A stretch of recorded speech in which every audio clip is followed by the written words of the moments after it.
Hello, good evening, everyone, and welcome to our first session of the 2025 Breakthrough T1D Virtual Community Summit Series. Welcome, welcome. My name is Jordan Robinson, your host, and I'd like to thank you all for joining us this evening. Some of you may know I'm a sports journalist and podcast host specializing in women's basketball. I was diagnosed with T1D at 23 years old. Started playing basketball when I was 5, played in college, and now I get to talk about basketball for my job. So it's pretty cool. But enough about me.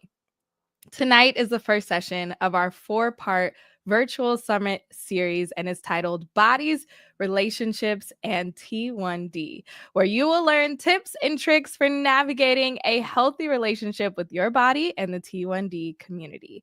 The Community Summit program offers education, connection, and inspiration on various important topics to help you and your loved ones live well with T1D.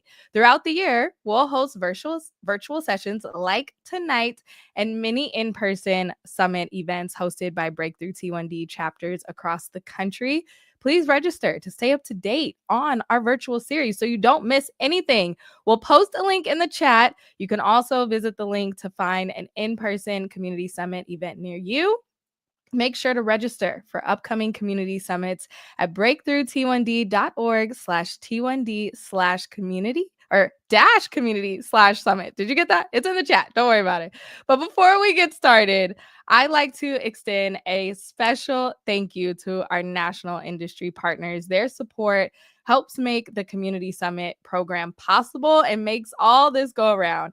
Many options are available to help you or your loved ones manage and ease the daily burden of T1D. Breakthrough T1D does not endorse any specific product or brand and would encourage you to visit breakthrough-t1d.org to learn more about all the options available to you and your family.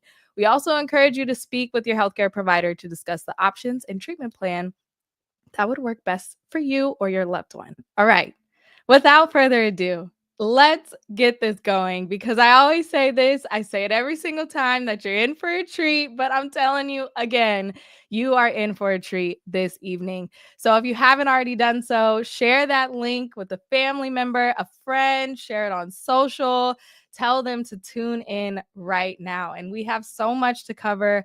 I'll jump right in and introduce our very first guest. So Madison Carter is an award-winning journalist and activist dedicated to driving change through storytelling, advocacy, and strategic communications. She has lived with T1D for more than 25 years and is a passionate advocate for greater access to affordable insulin and medical supplies. Her commitment to this cause has made a lasting impact in both the diabetes community and the field of journalism that we share. So, Madison will be sharing T1D news with our community during each session, like tonight. We're so fortunate to have her share her incredible talent and expertise this year. Ladies and gentlemen, please show a warm welcome to Madison Carter. I always get so hyped by your intros. Thank you so much. I'm super excited to be back with everyone for this series once again. And I don't even want to give you a runway. I need to get right into the news segment because what I have to tell you about tonight is huge, especially for people like me who have been living with T1D for more than 2 decades now. Let's get to it.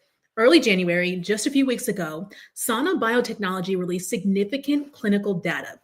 They released this report saying that for the first time ever, someone living with T1D who received donor cells is producing insulin on their own, and this is without the need for immune suppressing drugs. So this is a huge step for T1D cell-based therapies, right? Sana's first human trial used donor cells from the pancreas of a deceased donor. Those cells, they're called islets. They help the body produce insulin from an external source. Obviously, rather than the patient's own body, doesn't produce those cells anymore. Scientists engineered that these islet cells would hide from the immune system so that the body won't attack them. Then those cells were implanted into this person living with T1D. After 4 weeks of watching, waiting, fingers crossed, these beta cells were alive, healthy, and producing insulin. This was the first evidence of these engineered islets successfully avoiding immune destruction. The body trying to kill them, right? Because they're foreign. So this is a really huge step forward in the T1D community. But right now, cell therapies, things like Lentrita, which rely on these deceased donor cells I just told you about, they're only accessible to a small portion of the T1D population. What does that mean? That means that there aren't enough deceased donor cells to treat everyone living with T1D. And they require really, really strong anti-rejection immunosuppressants. So the body, again, won't attack them. And those can come with some pretty serious side effects for people living with type 1 diabetes. So engineering these beta cells to evade attack is really the new path forward. And more importantly, this technology can now be applied as a scalable, long-term solution for people living with T1D. Breakthrough T1D, this organization thinks that this therapy is the future for the cure that we've been looking for so many decades, because lab engineered insulin cells can be crafted in unlimited supply, right? But we all know, as we've seen with any advancements, it's going to take time, it's going to take effort, and it's going to take money. But it's going to bring us one step closer to a potentially widely available cure for type 1 diabetes. So Breakthrough T1D's main goal here is to make insulin-producing cell therapies available to everyone living with T1D without them having to take these immunosuppressant drugs that have all those side effects. It's why Breakthrough T1D is investing in faster development through the recently launched initiative. It is called Project ACT. And if you want to learn more about Project ACT, we are dropping a link right now for you in the chat. You can check it out there. We're so excited to see how this trial and other cell therapy trials progress. If you want to connect with clinical trials, hopefully you were in our series that happened a few weeks ago, because we talked a lot in a whole episode with Jordan about clinical trials and why you should get involved. You want to check that out. We have resources for you on the website, the Clinical Trial Connector Tool, or a Breakthrough T1D clinical trial education volunteer there for you to answer any questions you may have. We'll put a link to that information in the chat as well. This is really, really big news for our community, Jordan, and we're so excited to see more people participate in trials and hopefully donate toward this new Project ACT so we can move toward this potential cure. Well, we love big news. We love good news. That was nothing but good news. And I always get smarter. Anytime Madison is on my screen, I learn so much. So thank you for sharing that information. I hope you all took notes. I hope you are excited as I am as a potential cure. We love that. All right, so we're going to keep moving here. Our next guest is Aaron Akers. After Aaron struggled with diabulimia or ED-DMT1 on and off for a decade, Aaron created the first and longest running support group for people with diabulimia on Facebook in 2008. This became the backbone for what grew to be Diabulimia Helpline in 2009, the world's first nonprofit organization dedicated to providing support, awareness, and advocacy for those struggling with diabetes and eating disorders. Trained in NEDA, the Body Project, Aaron has spent 15 years working with the emotional and behavioral aspects of diabetes and how they connect to food and body issues. Now, Aaron trains eating disorder centers to implement diabetes and eating disorder specific programs across the country, as well as speaking at diabetes clinics all over the US.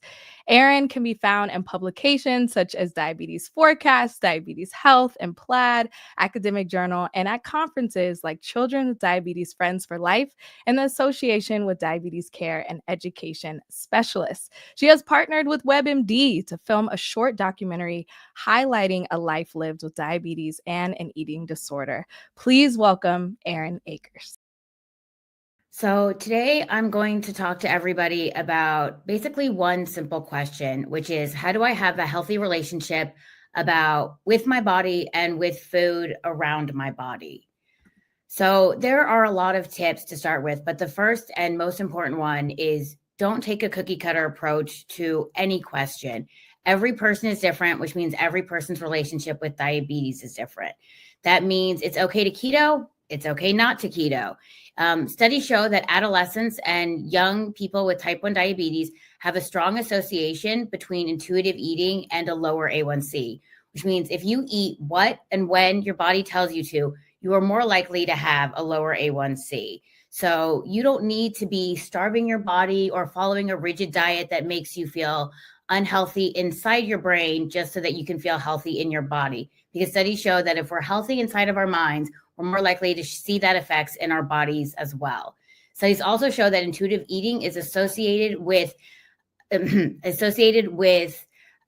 insulin resistance. So it's better for your diabetes in totality if that you're eating what and when your body wants you to. Now, this doesn't mean to eat an entire sheet cake. It means that if you want a slice of cake when it's time for your friend's birthday, eat a slice of cake. There is no right amount of insulin in a meal, in a day, or in a cartridge. So if you need to take more insulin on Tuesday than you did on Monday, that's okay. If you need to take less insulin on Wednesday than you did on Thursday, that's okay too. And no meal is worth the mental toll that it can take on you to say, well, it's too much insulin, I just shouldn't eat it. There is no should or shouldn't in diabetes. Food is a nourishment that you're giving to your body. It's meant to be enjoyed, it's meant to be pleasurable, and it's meant to be shared with friends and family. Body positivity means that we normalize every body, regardless of size, shape, or ability. So to understand this, we talk about what's called poodle science. Poodles come in all shapes and sizes, but they're all poodles. Chihuahuas come in all shapes and sizes, but they're all chihuahuas. And bulldogs come in all shapes and sizes, but they're all bulldogs. You would never try to make a chihuahua look like a poodle, and you would never try to make a poodle look like a bulldog. People also are all different kinds of sizes and shapes, and you can do whatever you want, but you can't make yourself taller. You can't change the muscle mass that you might have. What you can do is try to work on being the healthiest, happiest you are with your body instead of comparing yourself to a poodle or a chihuahua. Because the truth is, you were born in the exact right body that you're supposed to be. You're exactly who you're supposed to be. So to remember to focus on, instead of focusing on weight or body shape, remember that the AMA, the American Medical Association, recently announced that physicians need to now go beyond BMI in order to determine health. That means things like blood pressure and cholesterol, because weight is no longer considered to be the end-all be-all when it comes to measurements of health. Remove the focus on perfect management. There is no perfect way to handle your diabetes, just like there is no perfection in any other aspect of life. Your body is never going to feel perfect for you, and neither is your diabetes care. So a good way to think about that is that just like you can do the same thing in your diabetes care on Monday that you did on Tuesday, and your blood sugar can change between those 2 days, the same thing can be true for your body. You might hold on to a little bit of extra water weight between Monday and Tuesday, or between the second and third week of the month, depending on what you eat, how much exercise you get, or just the lunar eclipse in the sky. Our bodies are beautiful miracles, but they change every day, every night, and every week. And we need to make sure that we're not holding up an image of perfection, that we're trying to replicate our best days every day. There is only one way to live, and that's to live your life. Don't try to fit into a perfect ideal of what you want to look like. Instead of imagine what your life should feel like instead of what it should look like. To remove the focus of weight or body shape, another thing to do is to surround yourself with people who have known you for multiple chapters of your life and have known you at all different sizes and weights and parts of who you are. It is great to have a support system that loves us at all different parts and times of our life. This often means family members, friends from when we were younger, or just reconnecting with somebody you haven't talked to in 10 years. Always make sure that you find a community to invest in. For a lot of us, this means the diabetes community. It is a great community. And for myself personally, 3 of my 6 bridesmaids were diabetics, because I really feel like talking to a woman or a man with diabetes is a place where I feel safe in sharing my story. And it helps me remember that there are other people who are going through similar struggles. And finding a community where we can share those similar struggles is a great way for us to know that we're not alone. Don't forget that 1 out of 4 people with diabetes, 1 out of 4 women with diabetes, and 1 out of 7 men with diabetes will struggle with some kind of disordered eating or eating disorder in their lifetime. So you are definitely not alone if right now you find yourself struggling with your relationship with your body or your relationship with food. People with a chronic illness often tend to have a higher than normal body dissatisfaction scoring when it comes to things like body dysmorphia. We are more than likely to have that because we also have a higher than average interaction with our body on a medical level. You're going to have bumps, you're going to have bruises, you're going to have scars. That's just what happens, and it's part of being the life of a diabetic. But those bumps and bruises and scars, they are the roadmap of your life. They are the journey that has taken to getting you here. And there is no better story than your story. It might look completely different than the story of the person next to you or the person that you might be 10 years from now. But the story that has gotten you here is an amazing story. And never, ever, ever feel like you need to diet. Girls and women who diet are 12 times more likely to binge and more likely to be diagnosed with binge eating disorder or bulimia, which for our community also includes diabulimia, type 1 disordered eating, or TIDE, or EDDMT1, depending on where you're located. You don't want the dieting to become a cycle that you can never feel like you can break out of. Instead, make sure you're nourishing your body with healthy meals that you feel like can become a consistent thing.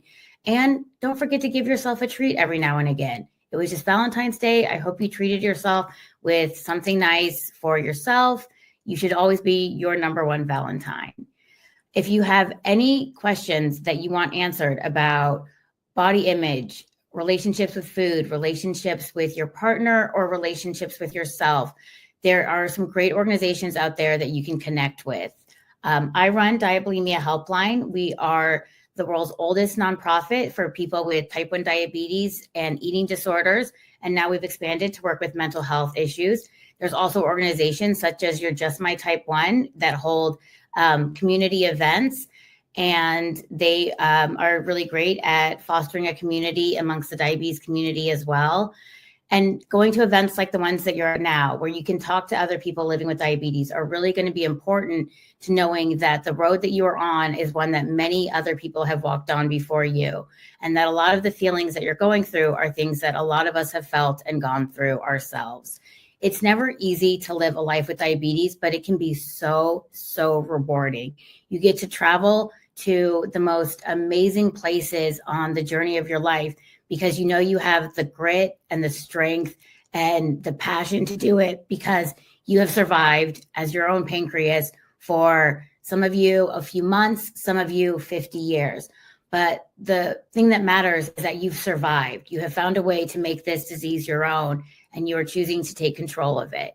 And at the end of the day, taking control of our destiny is all we can really hope for ourselves. So if you need anything, look to the person next to you or the person on the other side, because a diabesity could be just one chair away from you.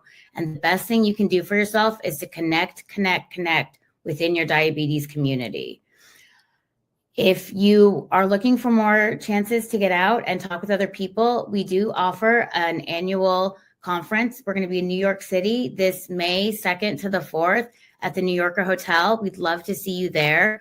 We'll be doing events for both people with diabetes and healthcare professionals. It's a 2-track event, and we would love to see you there. If you have any questions, please feel free to look us up on Instagram or shoot us an email at info@diabulimiahelpline.org or info@dbh.org. So today I'm going to talk to everyone. Wow, that was incredible. Thank you so much, Erin. I don't know about any of you, but those were such great reminders that I needed to hear today. Like that was an incredible message and so powerful. One thing I wrote down, there are no should and shouldn'ts with diabetes, and being just so connected with your body throughout this entire journey that she kept saying. I loved that. I loved that so much. Okay. Well, thank you all. I hope you got so much out of this. I wanted to have a special thank you to our guests for sharing their knowledge with us tonight. I also want to give a special thank you to our sponsors: Abbott, Dexcom, Ford, Insulet, Marshalls, Medtronic, Novo Nordisk, Sanofi, Tandem, Vertex, and Xeris. You can learn more about the national partners who make Breakthrough T1D Community Summit possible and the latest in technology and T1D management at breakthrough-t1d.org/T1D-community/summit. Thank you all so much for joining us this evening. It is always a pleasure to hang out with you. If you haven't already done so, please visit the website and register for the series because you don't want to miss our next session on May 14th, focus on mental health and T1D, one of my favorites every year. Thank you all so much and have a great rest of your night.